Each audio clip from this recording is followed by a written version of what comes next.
Let's try the new Issy Co brow pens and pencils. Both come in 4 shades. We have warm brown, taupe brown, and ash. Pretty good shade selection. Start with the pencil first. I'm in the shade ash brown. It's retractable, it has a fine tip, and it has this brush on the other end. I'm just gonna outline my brows.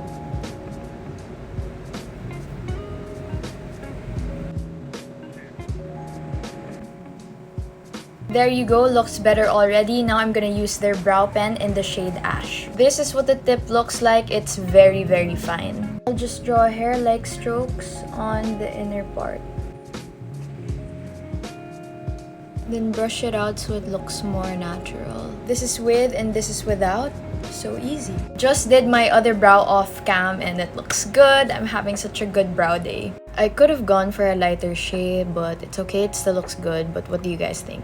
Okay, thoughts. Love the brow pencil, made it so easy for me to outline my brows and to fill in the outer part. And since it has a fine tip, I was also able to draw hair-like strokes with this. I thought I wouldn't like this type of brush, but it works just as well as a spoolie. Now let's talk about the brow pen. Compared to my other brow pens from Glossy or Strokes, this is more foolproof. For those who find it tricky to use a brow pen, this is a great one for beginners. Let me show you what I'm talking about. I'm going in with a heavy hand, and it still looks natural. It's also smudge-proof. Let's see if it's waterproof.